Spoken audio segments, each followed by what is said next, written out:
सदगुरु कबीर बीजक साखी प्रकरण साखी 20। लोभे जन्म गंवाइया पापे खाया पून, साधी सो आधी कहे ता पर मेरा खून। सदगुरु कबीर इस साखी के द्वारा कहते हैं कि जो मानव तन है, ये जो उत्तम काया है, सर्व सामर्थ्यवान ये काया है, इसमें मोक्ष गति को प्राप्त करने का साधन भी है, मुक्त स्थिति पर ठहरने का अवसर है। इसकी जैसी और कोई सक्षमता कहीं और अन्य जीवाजून में नहीं है। परंतु इस मानव ने अपने आप को संसार के सुखों में भुलाकर संसार के सुखों को प्राप्त करने के लिए अपने जीवन को उसमें भ्रमित कर दिया।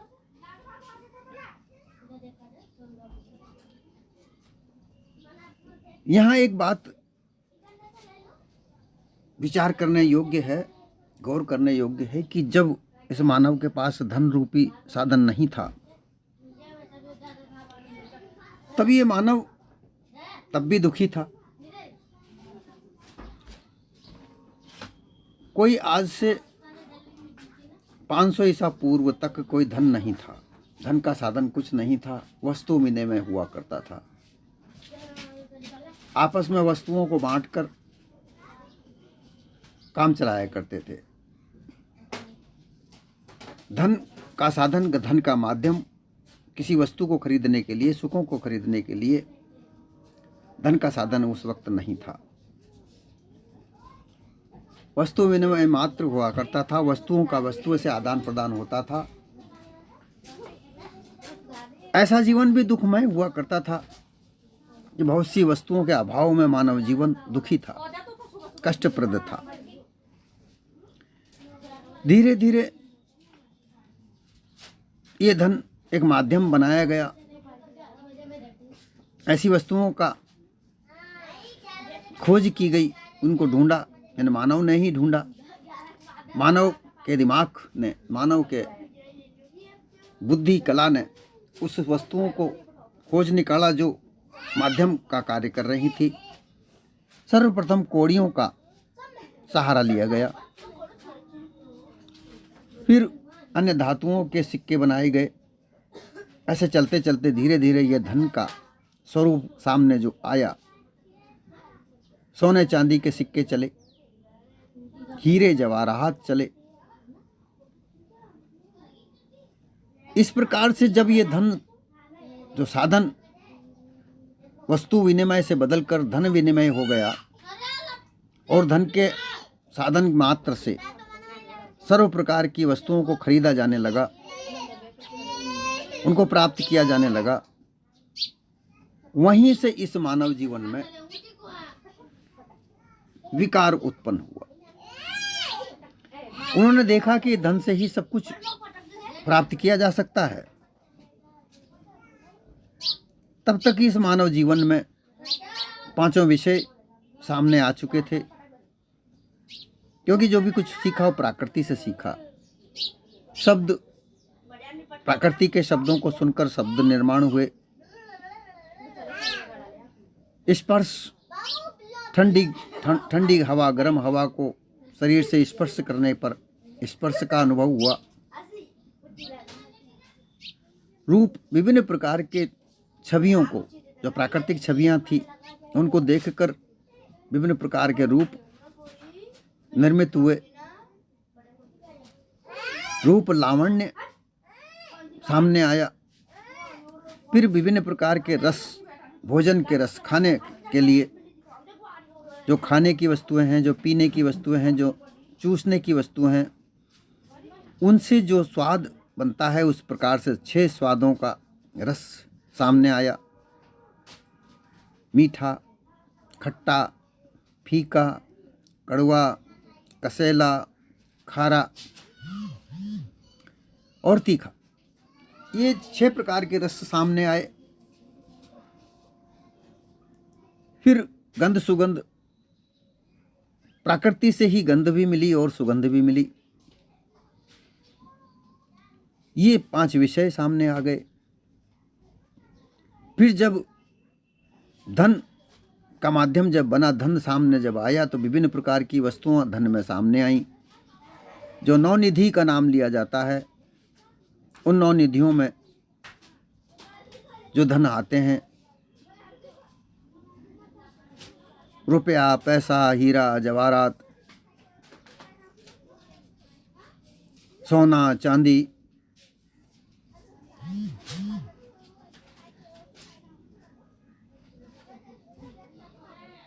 और भी विभिन्न प्रकार के अलग अलग तरह के नाम विभिन्न प्रकार से बताए गए हैं। परंतु जो 9 निधियां हैं, जो निधि अर्थात खजाने, सोना कितना है, सोने का खजाना, चांदी कितनी है, चांदी का खजाना, तांबा कितना है, तांबे का खजाना, कांसा कितना है, कांसे का खजाना, धन के रूप में रुपया पैसा कितना है, हीरा जवाहरात कितने हैं, मोती माणिक के कितने हैं। इस प्रकार की जो निधियां को नाम लिया गया, उनका विभिन्न शास्त्रों में विभिन्न प्रकार के नाम अलग अलग दिए गए हैं। फिर इन वस्तुओं को प्राप्त करने के लिए सुख ऐश्वर्य, 6 प्रकार के जो ऐश्वर्य कहे गए हैं, षड्गुण ऐश्वर्य कहे गए हैं, जिसमें 6 प्रकार के जो ऐश्वर्य कहे गए हैं, वो ईश्वर के जो ऐश्वर्य हैं वही मानवता के ऐश्वर्य हैं, परंतु उसको काल्पनिकता से ईश्वर से जोड़ दिया गया। वैसे तो वो सब ऐश्वर्य से ही ईश्वर बनता। अब उसमें जो 6 ऐश्वर्य कहे गए हैं, वो ऐश्वर्य हैं सर्व सामर्थ्यता के। जो सामर्थ्यता है वही ऐश्वर्य कहे जाते हैं। श्री विद्या यश ज्ञान बल प्रभुता जामे होए। श्री अर्थात सम्मान, सभी प्रकार का सम्मान, श्रीमान श्रीमती, ये जो सम्मान दिया जाता है, श्री श्री 108, श्री विद्या 14 विद्याओं का ज्ञाता होना, उनका ऐश्वर्य प्राप्त करना, उनका सुख प्राप्त करना, 14 विद्याओं का यश, चारों तरफ यश फैल जाना, ज्ञान, सभी शास्त्रों का ज्ञान, सभी प्रकार का ज्ञान जान लेना, बल, 8 प्रकार का जो बल बताया गया है, तन धन गज धन बाज भन और रतन धन खान, किसी के साथ सेना का बल भी है, आत्मशक्ति का भी बल है, धन का बल है, ज्ञान का बल है, परिवार का बल है। ये जो बल है, प्रभुता, जिसकी सारी तरफ जय जयकार होती हो, सर्व सामर्थ्य, ऐसा सटगुण ऐश्वर्य, मान महिमा, अष्ट सिद्धियां, 8 प्रकार की सिद्धियां से प्राप्त करना,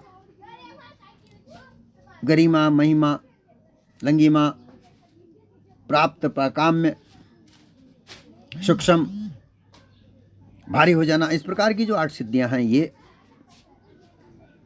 ये सब वस्तुएं धन के प्राप्त होने के बाद में प्राप्त हुई। और इस मानव जन्म को को प्राप्त करने के लालच में, लोभ में मानव लग गया। जो मानव जन्म परोपकारी के हित के लिए था, मानव जन्म का कर्म क्या है? अपनी मोक्ष मुक्ति प्राप्त कर लेना, अर्थात विभिन्न प्रकार के बंधनों से मुक्त होकर ये देह छूटे उस समय तक निश्चिंतता को प्राप्त कर लेना, किसी प्रकार का भ्रमित जीवन नहीं रहने देना। ऐसा प्राप्त करके अपने मानव जीवन को सफल बनाने का प्रयास करना। मुख्य लक्ष्य इस मानव जीवन का है मोक्ष प्राप्त करना। परंतु मानव जीवन ने क्या किया, इस मानव ने क्या किया? जो धन इस मानव जीवन की परेशानियों को हल करने के काम आया, जो साधन बना, मानव जीवन में काम आने वाली वस्तुओं को सुलभ करने में, प्राप्त करने में जो धन एक साधन बना, उस साधन का ही लोभ लालच करने लगे, ज्यादा से ज्यादा धन कमाने लगे। अब फिर उस धन को कमाने के लिए ऐसा नहीं सोचा गया कि किसी का कष्ट होगा या किसी अन्य का धन छुड़ाया जा सकता है। डाका डालना, चोरी करना, हड़पना, छल कपट पाखंड से धन को हड़प लेना, ऐसा भी विभिन्न प्रकार का ज्ञान उत्पन्न हुआ। तब साहेब ने कहा कि लोभे जन्म गंवाइया। लोभ में आकर, उस धन के लालच में आकर, छल कपट पाखंड के अनुसार विभिन्न प्रकार के मतों का निर्माण करके, काल्पनिक अनुमान से विभिन्न प्रकार के शास्त्रों को लिखकर लोगों को भ्रमित करके एक वर्ग का यही धंधा बन गया, जो धर्म के ठेकेदार होते हैं, कहलाते हैं, सर्वोच्च कहलाने में अपने आप को नहीं हिचकिचाते, बड़ा सम्मान प्राप्त करते हैं। ऐसे लोग लोभ लालच में आकर ये लालच की प्रवृत्तियां सब में डाल दी। उन्हीं ने ही नवनिधि अष्ट सिद्धि की प्राप्ति करने के लिए यंत्र, तंत्र, मंत्र, विभिन्न प्रकार की साधनाएं, विभिन्न प्रकार के छल कपट पाखंड, मत मतांतर, ये बना करके और संसार में फैला दी, लोगों को भ्रमित कर दिया। वेद वेदांत पुराण रोचक वाणी, इनकी सबकी रचना कर करके लोगों को भ्रमित करके सारा जीवन, अपने जीवन को लोभ लालच में ही गंवा दिया। उसमें मिला किसी को कुछ नहीं, मोक्ष गति प्राप्त हुई नहीं। जब मोक्ष गति प्राप्त नहीं हुई तो उसका बहाना इन बहानेबाजों ने ढूंढ लिया, इन छल कपट वालों ने ढूंढ लिया कि मुक्ति तो मरने के बाद प्राप्त होती है। मुक्ति मरने के बाद प्राप्त होती है। सालोक की मुक्ति, जैसे देवता की पूजा करोगे, कर्मकांड उसके लिए करोगे, यज्ञ हवन करोगे, उस देवता की प्राप्ति उसके पास समीपता प्राप्त करोगे, ये सामीप्य मुक्ति, सालोक की मुक्ति। उसके लोक में जगह प्राप्त करोगे, जिस देवता के लिए कर्मकांड करोगे, यज्ञ करोगे, जब तप करोगे, दान पुण्य करोगे, उसके लोक में जाकर स्थान प्राप्त करोगे मरने के बाद। फिर सामीप्य मुक्ति, उस देवता के पास में रहोगे। सारूप्य मुक्ति, उस देवता का जैसा स्वरूप पाओगे। सायुज्य मुक्ति, सर्वथा निर्बंधन हो जाओगे मरने के बाद। ऐसा छल कपट के द्वारा मुक्ति का मार्ग बता दिया, जबकि मुक्ति तो जीवित ही मिलनी चाहिए। ऐसा लोभ लालच में आकर के लोगों को भ्रमित करके, भ्रमित ज्ञान सुना करके, सत्य यथार्थ ज्ञान न दे करके भ्रमित ज्ञान में उलझा कर लोभ लालच में इस मानव जीवन को गंवा दिया।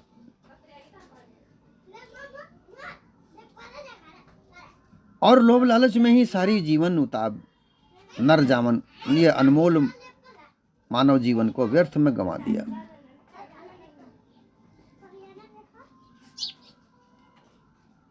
सर्व पाप का मूल जो बाप रूप लोभ है, ये लोभ सबका ही बाप है।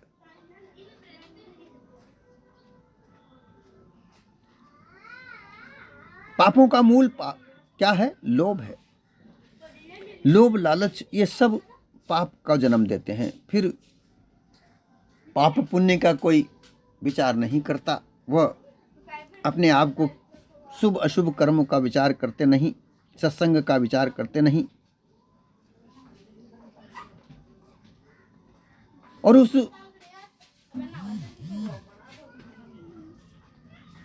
अपने आप को सत्य यथार्थ रास्ते पर नहीं चलाकर पाप के रास्ते पर, मूल जो पाप है, जो लोभ लालच से उत्पन्न होता है, उसमें पढ़कर, उसमें भूलकर अपने आप को अबोध होकर भ्रमिक ज्ञानी गुरुआ लोगों के चंगुल में फंसकर भूल भ्रमना में उलझे रहे और मानव जीवन उस उलझन में ही चला गया। उस भूल को मिटाने के लिए भी गुरुआ प्रपंचियों के पास दौड़ दौड़ कर गए। अपनी कार्य की साधना सिद्ध करना चाहते हैं, लोभ लालच को सिद्ध करना चाहते हैं, अज्ञान जनित तीनों अवस्थाओं में विवेक को त्याग कर ज्ञान जन्य चतुर अवस्था अर्धमात्रा में पहुंचे। गुरुआ प्रपंची क्या उपदेश देते हैं कि तुम अपने इस लोभ लालच को प्राप्त करने के लिए विभिन्न प्रकार की साधनाएं करो। अज्ञान जनित तीनों अवस्थाओं को विवेक से त्याग कर ज्ञान जन्य चतुर्थ अवस्था अर्धमात्रा में पहुंचो, तब वो निर्विकल्प ब्रह्म में मिल जाओगे। ऐसी अधूरी बात कह करके लोगों को और उलझाते हैं। अर्धमात्रा, ओमकार की 5 मात्राएं मानी जाती हैं, अ उ म चंद्र बिंदी और अंत में बिंदी। उनमें जो आकार है वह ब्रह्मा, उकार विष्णु, मकार महादेव, चंद्र बिंदी ब्रह्म माया और बिंदी व ब्रह्म। इस प्रकार से कर्मकांड, उपासना कांड, योग कांड, ज्ञान कांड, विज्ञान, इनमें उलझाकर लोगों को भ्रमित करके और पुण्य को प्राप्त करने, पाप से पुण्य को प्राप्त करने के लिए इच्छा कि पाप है खाया पुण्य, और अर्थात जो पाप कर्म करके और पुण्य को प्राप्त कर लेना। झूठ कपट छल इनके आधार पर कर्म करते हुए उनको पुण्य बताया और पुण्य बताकर उस पुण्य को प्राप्त करना, अर्थात खाना, अर्थात प्राप्त करना, उस पुण्य को प्राप्त करना। कौन से काम? विभिन्न प्रकार की सिद्धियों को प्राप्त करके लोगों को भ्रमित करना, अनुमान कल्पित ज्ञान को दृढ़ कराकर लोगों को भ्रमित करना। ये गुरुआ प्रपंचियों का कारण, ये पाप है। परंतु इस पाप को पुण्य बताकर कि ये पुण्य को प्राप्त करो, काय में, कर्म कांड में, उपासना कांड में, योग कांड में, ज्ञान कांड में, ऐसे लोभ दे करके कि तुम्हें अष्ट सिद्धियां प्राप्त होंगी, 9 निधियां प्राप्त होगी, 6 गुण ऐश्वर्य प्राप्त होंगे, मान महिमा मिलेगी, ऐसा कह करके लोगों को भुला दिया। ऐसी अवस्था में पढ़कर निर्विकल्प ब्रह्म में मिल जाओगे, ऐसा कहकर लोगों को भ्रमित किया। ये लोगों ब्रह्मज्ञानियों की मिथ्या मानिंदी, ऐसा उलझाकर लोगों को भुला दिया। शादी को आदि कहे तापर मेरा खून। अब शादी जो सदी हुई निज वस्तु है, जो सार शब्द है, वो तो बताया नहीं। और साधना करके जो शादी हुई वस्तु है उसको, उसके आधार पर आदि को बताते हैं। आधा क्या? अनुमान काल्पनिक ज्ञान।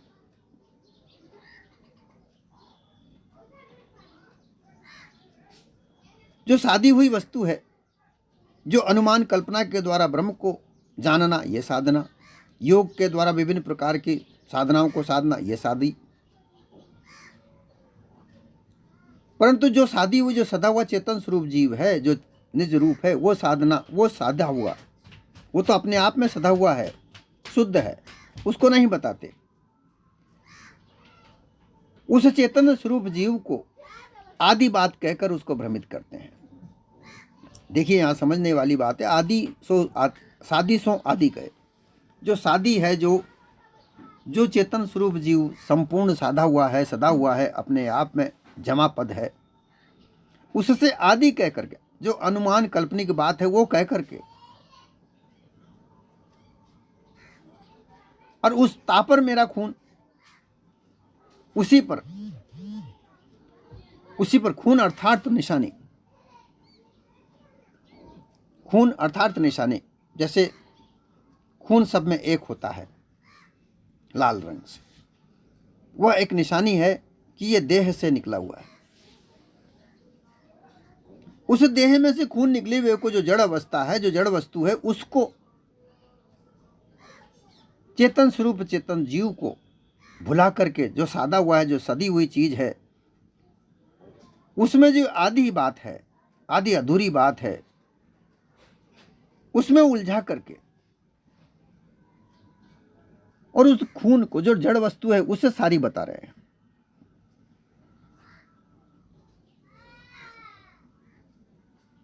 याद करते हैं, ब्रह्म को याद करो, योग के ज्ञान को याद करो, ब्रह्म के ज्ञान को याद करो, उस परमात्मा को याद करो जो तुम्हारा कर्ता धर्ता है, वही तुम्हारा करता है, वही तुम्हें सिद्धियां देगा, वही तुम्हें माया देगा, वही तुम्हें धन ऐश्वर्य सब वही देगा।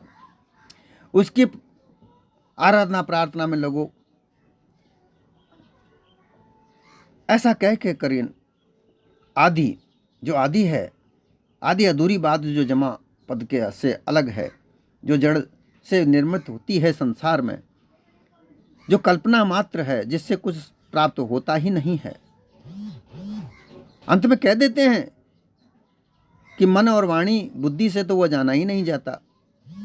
पूरे संसार तो उसको ढूंढने में आदि बातों से लगाया रखता है, आदि आदि बातों को बता बता कर, क्योंकि संपूर्ण बात तो अनुमान कल्पना में है ही नहीं। संपूर्णता तो जो सादी वस्तु है वो चेतन स्वरूप जीव स्वयं है, जो अपने पद से, अपने निज पद से भूल कर इन गुरुआ प्रपंचियों के लोगों के चक्कुल में फंस गया, चंगुल में फंस गया। उसको आदि बात बता करके सादी कहते हैं कि यही सादी है, यही सार शब्द है, यही खून है, अर्थात एक दूसरे का संबंध है, यही सत्य सार वस्तु है। ऐसा करके लोगों को उलझा करके जो मानव जीवन सत्य यथार्थ ज्ञान को प्राप्त करके मोक्ष को प्राप्त कर सकता है, वहां से उसको हटाकर आदि में लगा करके और कहते हैं कि यह सादी बात है, यही सच्ची बात है। परंतु जब तक ये लोभ लालच नहीं छूटेगा, तब तक ये लोभ लालच का त्याग नहीं होगा, तब तक उस साधी हुई बात को प्राप्त करना संभव ही नहीं है। क्योंकि पाप लोभ के द्वारा होता है। लोभ जो है, लोभ लालच इस पाप को जन्म देते हैं। और जब तक लालच में जन्म गमाओगे, जब तक अपना जन्म ये मानव तन को लालच में लगाओगे, लोभ में लगाओगे, तब तक पाप पुण्य का कोई भेद नहीं जान पाओगे। पाप में ही पुण्य मानोगे। जब तक लोभ लालच में रहोगे तो उस पाप कर्म को भी पुण्य मानोगे। जैसा है कि मुस्लिम भाई जब बकरा की कुर्बानी देते हैं तो वो कहते हैं कि अल्लाह मियाँ के नाम से देते हैं, हमें कोई दोष नहीं। जब कोई कसाई अपनी दुकान पर किसी बकरे को काट कर मांस को बेचने के लिए दुकान पर काटता है, वो भी यही कहता है कि मैं तो इस बकरे की जीवन से मुक्त करवा रहा हूँ, परंतु उसमें क्या है? लालच है। उस मांस को बेचकर वो धन कमाना चाहता है, वो लालच है। कई लोग ऐसा कह करके अपने आप को पल्ला झाड़ते हैं, पर करते हैं वो पाप। क्योंकि हिंसा तो पाप है, हत्या पाप है। हत्या करने से ही मांस की प्राप्ति होती है। माथा काटने से ही मांस प्राप्त हो सकता है। बिना माथा काटे मांस प्राप्त हो ही नहीं सकता। जब माथा काटना हत्या का मुकदमा लगता है, खून का मुकदमा चलता है, तो हत्या करने के बाद मांस प्राप्त होना तो पाप ही है। लेकिन उस पाप कर्म से पुण्य कमाने का कार्य करते हैं। विभिन्न प्रकार की बलि चढ़ाकर पुण्य प्राप्त करने का कहते हैं गुरु प्रपंची लोग, ऐसी जब तक धारणा लगी रहेगी तब तक मोक्ष प्राप्त हो ही नहीं सकती। इसलिए निज शुद्ध चेतन स्वरूप पारक पद में सब भ्रम भूल को त्याग कर स्थिर होना मोक्ष है। संपूर्ण लोभ लालच को छोड़कर पाप और पुण्य इन दोनों जालों से न्यारे हो जाओ। पाप और पुण्य दोनों जाल हैं। पाप क्या है? हिंसा करना, छल कपट के द्वारा धन कमाना। फिर पुण्य, उन्हीं धन से पुण्य क्या काम बताए गए हैं कि दान करो, तीर्थ स्थानों में जा जाकर नहाओ, मूर्ति पूजा करो, विभिन्न प्रकार की उपासना के अनुष्ठान करो। ये पुण्य बताया गया, जबकि ये पुण्य नहीं है। इन मानंदियों से निकलकर अखंड शुद्ध चेतन स्वरूप में तुम स्थिर हो जाओ, क्योंकि तुम्हारे अलावा इस संसार में कोई दूसरा है ही नहीं। और पुण्य करना है तो भूखों को भोजन कराओ, प्यासों को पानी पिलाओ, असमर्थ लोगों को सहायता करो, परोपकार कार्य करो।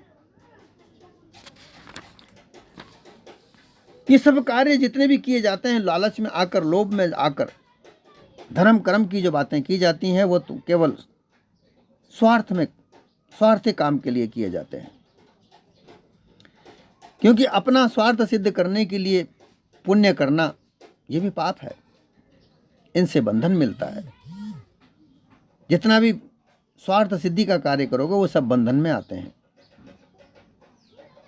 बंधन में बंधे रहोगे, मोक्ष प्राप्त नहीं होगी। मोह का बंधन बनता है, और जहां मोह है वहीं बंधन है। मोह का नाश होना मोक्ष है।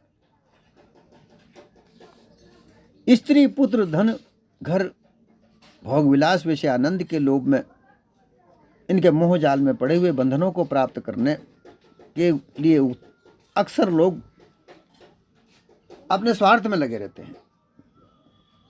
उसमें बंधन ही मिलता है। पाप कार्य किया और उसमें पुण्य की आशा रखी, उस पुण्य को प्राप्त किया, वो बंधन है। इसलिए अपने आप को वहां से निकालकर, लोभ लालच से अपने आप को हटाकर, सीधा सादा ईमानदारी का कोई धंधा, बिजनेस, नौकरी चाकरी मिले उससे धन कमाओ, वहां लोभ लालच ना करो। सत्संग में विचरण करो, पारकी संतों की शरण लो, पाप विषय को मत ग्रहण करो, और हमेशा शुद्ध चेतन स्वरूप जीव में अपने निज स्वरूप में स्थित होकर, जो भी संसार में इस देह के जो लागू है, व्यवहारिक रूप से इस देह के जो लागू विषय है, उसे ग्रहण करो। उसकी अतिशयोक्ति न करो। ज्यादा से ज्यादा इच्छाओं का दहन करो। जो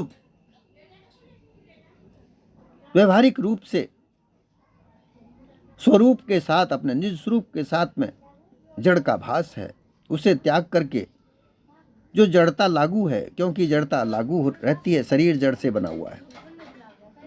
इस शरीर को हष्टपुष्ट रखने के लिए जो वस्तुएं चाहिए, खाना चाहिए, कपड़ा चाहिए, उनका उपयोग करो, उनका उपभोग करो, परंतु भोग नहीं, विषय आसक्ति में अपने आप को आसक्त न करो।